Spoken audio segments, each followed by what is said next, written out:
বিৰুদ্ধে কৰা অপমানজনক মন্তব্যৰ বিৰুদ্ধে এইবাৰ ওলাই আহিব হাজাৰ হাজাৰ মুছলমান। জমিয়ত কেৱল মাত্ৰ এটা মুছলমানৰ বাবে সংগঠনেই নহয়, জমিয়ত হৈছে দেশৰ কোটি কোটি মুছলমানৰ বাবে আত্মা। ভাৰতবৰ্ষৰ স্বাধীনতা আন্দোলনত শ্বহীদ হৈছিল জমিয়তৰ লাখ লাখ সদস্য। জমিয়ত নাথাকিলে স্বাধীন নহলহেঁতেন ভাৰতবৰ্ষ। গতিকে এই জমিয়তক যদি কোনোবাই অপমান কৰে তেনেহ'লে সেয়া সহ্য কৰা নহ'ব। জমিয়তক কৰা অপমানজনক মন্তব্যক লৈ এইবাৰ সৰব হৈছে সংখ্যালঘু সংগঠনৰ নেতা। জনাইছো এটা গুৰুত্বপূৰ্ণ খবৰ, ভাৰতবৰ্ষৰ স্বাধীনতা আন্দোলনত শ্বহীদ হৈছিল জমিয়তৰ লাখ লাখ সদস্য। জমিয়ত নাথাকিলে স্বাধীন নহলহেঁতেন ভাৰতবৰ্ষ। সেই জমিয়তৰ সভাপতিক যদি কোনোবাই চিনি নাপাওঁ বুলি কয় তেনেহ'লে কষ্ট পায় মুছলমানে। জমিয়তক লৈ বিতৰ্ক কৰাসকলে নাজানে জমিয়তৰ ইতিহাস। জমিয়ত কেৱল মাত্ৰ মুছলমানৰ বাবে এটা সংগঠনেই নহয়, জমিয়ত হৈছে মুছলমানৰ বাবে আত্মা। মুছলমানৰ বিৰুদ্ধে কৰা অত্যাচাৰৰ জমিয়তৰ সভাপতিয়ে প্ৰতিবাদ কৰাটো কোনো ধৰণৰ বেআইনী নহয়। বিভিন্ন জাতি জনগোষ্ঠীৰ বাবে সৰ্বভাৰতীয় পৰ্যায়ত কাম কৰি আহিছে জমিয়তে। জমিয়তৰ বিৰুদ্ধে কোনোবাই আঙুলি টোৱালে ওলাই আহিব হাজাৰ হাজাৰ মুছলমান। জমিয়তক অপমান কৰাৰ বিৰুদ্ধে এইবাৰ গৰজি উঠিল সংখ্যালঘু সংগ্ৰাম পৰিষদৰ নেতা আবু বক্কৰ ছিদ্দিক। আৰু ভাৰতবৰ্ষৰ স্বাধীনতা আন্দোলনত শ্বহীদ হৈছিল জমিয়তৰ লাখ লাখ সদস্য। জমিয়ত নাথাকিলে এক প্ৰকাৰ স্বাধীন নহলহেঁতেন ভাৰতবৰ্ষ। আৰু এই জমিয়তক যদি কোনোবাই অপমান কৰে, কোনোবা দল সংগঠনে অপমান কৰে তেনেহ'লে সেয়া সহ্য কৰা নহ'ব। জমিয়ত হৈছে মুছলমানৰ বাবে আত্মা। জমিয়ত কেৱল মাত্ৰ এটা মুছলমান সংগঠনেই নহয়। এনেদৰে এতিয়া সংখ্যালঘু সংগ্ৰাম পৰিষদৰ নেতা আবু বক্কৰ ছিদ্দিক গৰজি উঠিছে। জমিয়তক লৈ যিসকলে বিতৰ্ক কৰে সেইসকলে নাজানে জমিয়তৰ ইতিহাস। জমিয়ত কেৱল মাত্ৰ মুছলমানৰ বাবে এটা সংগঠন নহয়, জমিয়ত হৈছে দেশৰ কোটি কোটি মুছলমানৰ বাবে আত্মাস্বৰূপ। ভাৰতবৰ্ষৰ স্বাধীনতা আন্দোলনত জমিয়তৰ লাখ লাখ সদস্য শ্বহীদ হৈছিল। আৰু জমিয়ত নাথাকিলে স্বাধীন নহলহেঁতেন ভাৰতবৰ্ষ। মুছলমানৰ বিৰুদ্ধে কৰা অত্যাচাৰৰ জমিয়তৰ সভাপতিয়ে প্ৰতিবাদ কৰাটো কোনো ধৰণৰ বেআইনী কাম নহয়। বিভিন্ন জাতি জনগোষ্ঠীৰ বাবে সৰ্বভাৰতীয় পৰ্যায়ত জমিয়তে কাম কৰি আহিছে। আৰু জমিয়তৰ বিৰুদ্ধে যদি কোনোবাই আঙুলি টোৱায় তেনেহ'লে ওলাই আহিব দেশৰ হাজাৰ হাজাৰ মুছলমান। আৰু জমিয়তৰ সভাপতিক যদি কোনোবাই চিনি নাপাওঁ বুলি কয় তেনেহ'লে সেয়া তাক লৈ মুছলমানসকলে কষ্ট পায় বুলি মন্তব্য কৰিছে। কাৰণ ভাৰতবৰ্ষৰ স্বাধীনতা আন্দোলনত জমিয়তৰ লাখ লাখ সদস্য শ্বহীদ হৈছিল। জমিয়ত নাথাকিলে স্বাধীন নহলহেঁতেন ভাৰতবৰ্ষ। গতিকে সেই জমিয়তৰ সভাপতিক যদি কোনোবাই কয় যে চিনি নাপাওঁ তেনেহ'লে মুছলমানে কষ্ট পায়। কাৰণ জমিয়ত মুছলমানসকলৰ বাবে এটা মাত্ৰ সংগঠনেই নহয়, জমিয়ত হৈছে মুছলমানৰ বাবে আত্মাস্বৰূপ। এনেদৰে এতিয়া সংখ্যালঘু সংগ্ৰাম পৰিষদৰ নেতা জমিয়তক কৰা অপমানক লৈ গৰজি উঠিছে। মন্তব্য আছে, মন্তব্য আগবঢ়াইছোঁ। বিতৰ্ক চলি আছে, যিসকলে বিতৰ্ক কৰি আছে আচলতে তেওঁলোকে জমিয়তৰ ইতিহাস নাজানে। জমিয়তৰ বিষয়ে তেওঁলোকৰ কোনো ধৰণৰ জ্ঞান নাই। 1919 চনত জন্ম হোৱা সৰ্বভাৰতীয়ভাৱে জন্ম হোৱা জমিয়ত, যি জমিয়ত নাথাকিলে ভাৰতবৰ্ষ স্বাধীন নহ'লেহেঁতেন।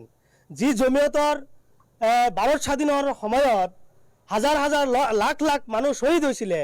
যি জমিয়তৰ সদস্যসকল ভাৰত স্বাধীন হোৱাৰ সময়ত তেওঁলোকে জেল খাটিছিলে, বিভিন্ন ধৰণৰ সময়ত কাৰাবন্দী হৈ আছিলে।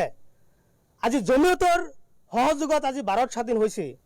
আজি তেনেকুৱা এটা জমিয়তৰ সৰ্বভাৰতীয় জমিয়তৰ সন্মানীয় সভাপতি ডাঙৰীয়াৰ ওপৰত যেতিয়া কোনোবাই কয় যে আমি চিনি নাপাওঁ, কোনোবাই আঙুল টোৱায়, তেতিয়া কিন্তু আমি এজ এ মুছলমান হিচাপে আমি কষ্ট পাওঁ। জমিয়ত কেৱল সংখ্যালঘু মুছলমানৰ সংগঠনেই নহয়, এই জমিয়ত হৈছে মুছলমানৰ আত্মা। ভাৰতবৰ্ষত যিমান মুছলমান আছে, 20 কোটি 25 কোটি যিমান মুছলমান আছে, প্ৰত্যেকজন মুছলমানৰ আত্মা হৈছে জমিয়ত। সংবিধানৰ এটা অংগ হিচাপে ক'ব লাগিব জমিয়ত। আৰু এই জমিয়তৰ অৱদানত আজি ভাৰত স্বাধীন হৈছে। দেশ বিভাজনৰ সময়ত এই জমিয়তে বিৰোধিতা কৰিছিল। জমিয়তে বিভিন্ন ঘাত প্ৰতিঘাতৰ মাজত বিভিন্ন জাতি জনগোষ্ঠীৰ হৈ সৰ্বভাৰতীয় হিচাপে জমিয়ত কাম কৰি আহিছে তেনেকুৱা জমিয়তক কোনোবাই যদি চিনি নাপায় তেনেকুৱা জমিয়তৰ মুৰব্বীজনক যদি কোনোবাই চিনি নাপায় তেওঁ নিচিনা মূৰ্খ মানুহ এই অসমত নহয় গতিকে আমাৰ অসমত বিশেষকৈ সংখ্যালঘু মুছলমানৰ ওপৰত যেনেকুৱা নিৰ্যাতন চলি আছে বিভিন্ন ধৰণৰ মানসিক শাৰীৰিক অৰ্থনৈতিকভাৱে যি ধৰণৰ অত্যাচাৰ চলি আছে হাৰাশাস্তি চলি আছে এই বিভিন্ন বিষয়ৰ ওপৰত যেতিয়া জমিয়তৰ সভাপতি ডাঙৰীয়াই প্ৰতিক্ৰিয়া প্ৰকাশ কৰিছে এই প্ৰতিক্ৰিয়া আমি কোনো ধৰণৰ বেআইনী আমি দেখা নাই কোনো ধৰণৰ আইন বিৰোধী কাম কিন্তু দেখা নাই এই প্ৰতিক্ৰিয়াৰ পিছত অসমত একাংশ ব্যক্তি আপোনাৰ বিজেপি গৰাক একাংশ ব্যক্তি আজি জমিয়তৰ বিৰুদ্ধে কথা কৈ আছে সৰ্বভাৰতীয় এটা সংগঠনৰ মুৰব্বীক জ্বলন্ত জ্বলাই দিব বুলি কৈ আছে আৰু তাৰ পিছতো আৰক্ষী নিমাত ৰাজ্যৰ মুখ্যমন্ত্ৰী নিমাত আচৰিত কথা আৰু এইটো আমি ক'বলৈ গ'লে আমাৰ নিচিনা মানুহক গ্ৰেপ্তাৰ কৰি জেলত দিব আইন ব্যৱস্থা ক'ত আছে গতিকে মুখ্যমন্ত্ৰী ডাঙৰীয়াক আমি আহ্বান জনাইছোঁ আপোনাৰ কিন্তু আচৰণটো ভাল হোৱা নাই আপুনি বুঢ়া আঙুল দেখুৱাইছে আপুনি কাৰ ওপৰত বুঢ়া আঙুল দেখুৱাইছে আপুনি জানেনে সেইজন ব্যক্তি কোন সেইজনৰ দেউতাকৰ অৱদান আপুনি জানেনে আজি সেই ইণ্ডিয়া গেটত আপুনি গৈ পেলাই চাই আহক হুছেইন আহমদ মদনী ইণ্ডিয়া গেটত লিখা আছে আজি হুছেইন আহমদ মদনী জেল খাটিছে কাৰাবাস খাটিছে দেশ স্বাধীনৰ সময়ত আপোনাৰ বৰদেউতাক জেল খাটিছেনে আপোনাৰ বৰ ককাই দেউতাক জেল খাটিছেনে আপুনি খাটি পাইছেনে গতিকে এনেকুৱা এজন ব্যক্তিৰ ওপৰত আপুনি বুঢ়া আঙুলি দেখুৱাই আপোনাৰ যিটো ব্যৱহাৰ আমি মুখ্যমন্ত্ৰী হিচাপে মুখ্যমন্ত্ৰীৰ পৰিচয় দিয়াত আমি অলপ কষ্ট পাই আছোঁ আমাৰ অসমৰ মুখ্যমন্ত্ৰী ডাঙৰীয়া আপোনাৰ যে এনেকুৱা এটা আচৰণ এজন ব্যক্তিৰ ওপৰত আমি কষ্ট পাইছোঁ আৰু জমিয়তৰ সন্মানীয় সভাপতি ডাঙৰীয়া মেহমুদ মাদানী ডাঙৰীয়া তেখেত কোন একাংশ ব্যক্তিসকলে চিনি নাপায় যদি চিনি নাপায় আজি সংবাদ মাধ্যমৰ আগত আমি কাগজ ছপাই লৈ আহিছোঁ যে চাওক আমাৰ প্ৰধানমন্ত্ৰী নৰেন্দ্ৰ মোদী ডাঙৰীয়াৰ লগত মেহমুদ মাদানী আৰশ্বাদ মাদানী তেওঁলোক কি কথা পাতি আছে আজি মেহমুদ মাদানীৰ ওপৰত আপোনালোকে হেৰি কৰা নাই অপমান যদি কৰিছে আমাৰ ভাৰতৰ প্ৰধানমন্ত্ৰীৰ ওপৰত অপমান কৰিছে আজি আপোনালোকে চাওক প্ৰায়ত অটল বিহাৰী বাজপেয়ী ডাঙৰীয়া প্ৰাক্তন প্ৰধানমন্ত্ৰী ডাঙৰীয়াই মাহমুদ মাদানীৰ দেউতা তেখেতে বহি আছে যিসকলে চিনি নাপায় তেওঁলোকক আমি চিনাই দিব বিচাৰিছোঁ প্ৰাক্তন প্ৰধানমন্ত্ৰী প্ৰায়ত মনমোহন সিং ডাঙৰীয়াৰ লগত আৰশ্বাদ মদনী ডাঙৰীয়া জমিয়তৰ সভাপতি ডাঙৰীয়া বহি আছে যদি কোনোবাই চিনি পোৱা নাই আমি চিনাই দিছোঁ আপোনালোকে চাই লওক